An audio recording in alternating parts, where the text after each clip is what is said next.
I'm Shireen El-Feki. In today's program, a twist in the tale. We investigate how Sri Lanka's Tamil tigers are taking their battle to Britain. Sri Lanka is a bruised and battered country, blasted by the 2004 tsunami and torn apart by almost 25 years of civil war between the country's Sinhalese majority and its Tamil minority. The main rebel group, the Liberation Tigers of Tamil Eelam, or Tamil Tigers as they're better known, wants independence for the country's Tamil regions. Now, the civil war in Sri Lanka has already cost more than 60,000 lives. A 2002 ceasefire agreement between the government and the Tamil Tigers has essentially collapsed. Over the past year, the war has taken a new and deadly turn.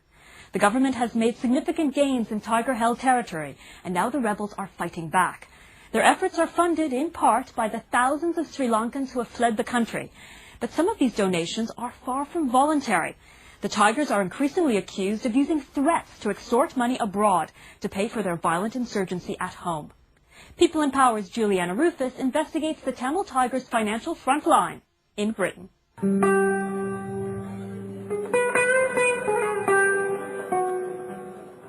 Today is Heroes' Day for many of the Tamils of Sri Lanka. It commemorates the death of the first Tamil tiger fighter to be killed in 1982, and of all those who have died since in Sri Lanka's vicious civil war. Today, some of the Tamils of North London have come to Harrow Leisure Centre to mourn and remember.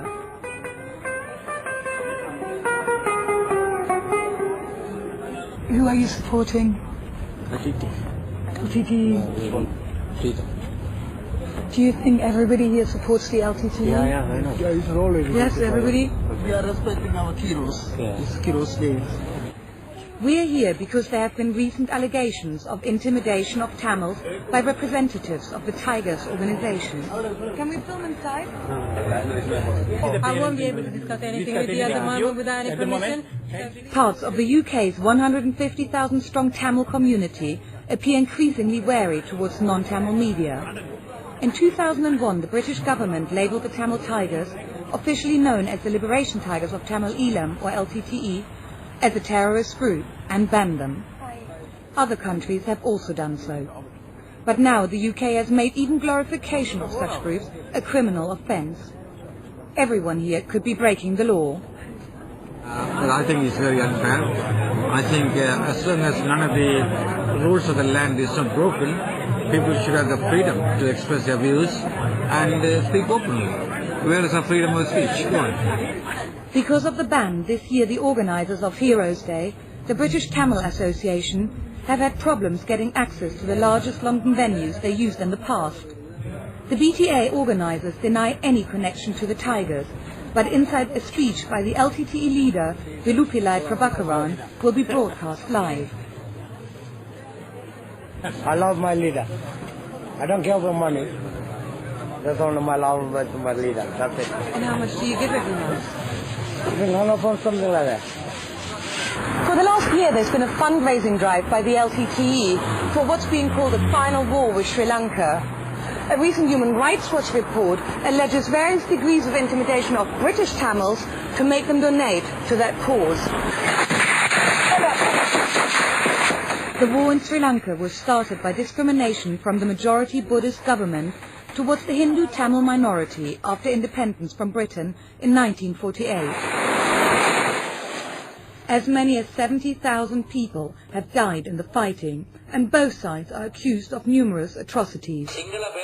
Today, in his Heroes' Day broadcast from Tiger-governed northern Sri Lanka, the leader Prabhakaran blames the Sri Lankan government for the failure of peace talks and finally declares them over. The war is set to escalate. Of all the people we spoke to who said they've been intimidated by LTTE fundraisers, most were too scared to go on record. This shopkeeper was the only one who agreed to appear on camera. The day they came to your shop, Yeah. what happened? What did they ask you for? What took place? Yeah, you come on the shop, you read one of the file in your hand. You come ask, our collector, our come from LTT, Tamil and the Vidala Puliyal. What's the problem? Now I want the money, every shop people give the money. You give you any one penny, you give the £50,000. I said no. He said, you remortgage your house, you give the money back. I said, no. And they threatened you? Yeah, he phoned me 3-4 times. I want to kill you.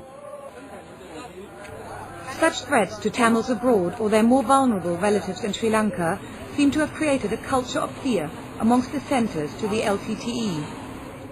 This man has had repeated visits from fundraisers. He was afraid to show even the colour of his wallpaper in case he could be identified. They said, we are from the LTTE, you have to give us money. I was very scared to talk to them. They said this is the final war. They have to buy anti-aircraft missiles. Many people won't speak out because they don't know to what extent the British police will take action. The LTTE will take revenge either in Sri Lanka or here. There is even a possibility of being murdered because they have committed murders in Europe. Despite the intimidation, one effect of the UK government ban seems to have been to encourage dissenters to come forward. Diaspora is the big bang for the LTTE.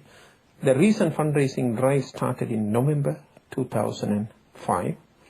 It was the biggest fundraising drive. The agenda, of course, final war, fundraising for the final war. And the money extracted from people, I know people who have given £2,000, I know people who have given £100,000. Rajasingham Jayadevan is an accountant and a former member of the LTTE. He used to raise funds for them through contributions made to the Hindu temple he manages in Wembley in northwest London. He was also a director for the Tamil Housing Association. When the UK ban was passed, he took decisions which set him on a collision course with the Tiger leadership. In